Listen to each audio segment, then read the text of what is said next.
Hello, y'all. Well, this is me. I'm going to be talking about God and truth. Okay, yeah, I do. Yes, I do love God, but I know a lot of y'all are going to be asking in your heads, why would a God allow bad things to happen?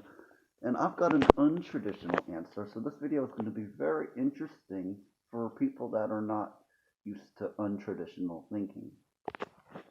Um, the truth is that we are all God. Okay? That's why good and bad things can come from God. We're all God. Deep down underneath, we're all God because God's the only thing that exists, contrary to the saying that He isn't real at all. God is the only existing thing.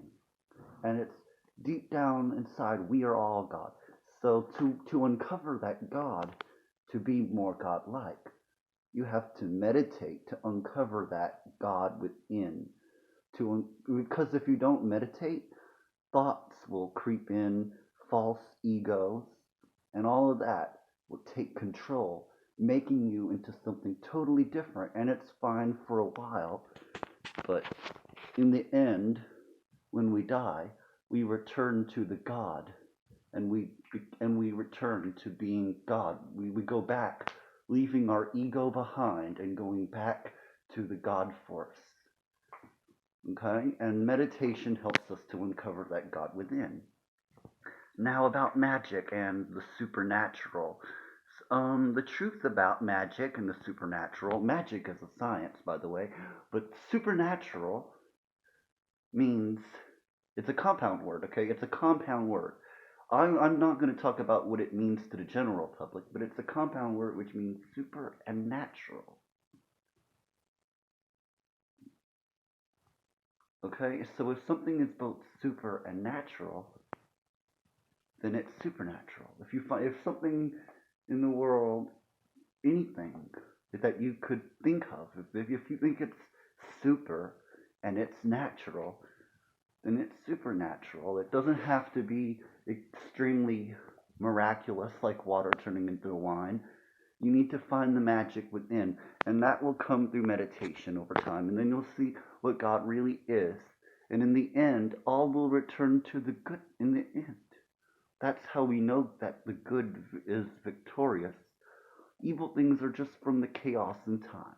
But love is the ultimate. I would like to point out that when I say God, I'm not referring to that deity from the Bible or Islam uh, or any of those other deities that take the name of God, but they do not promote the truth about who God is. God is not supposed to be a dictator telling you worship me or be tortured for eternity. That keeps people in fear and doesn't or turns people away from ever wanting to know who the real God is, which is love itself and us. That love, God is the ultimate essence of love that is deep down within us all. And God is the only thing that exists, and that is the truth about who God is. And this is how people will come to the truth over time. Even if as we die, we will return to the God force. So be still and know that I am God.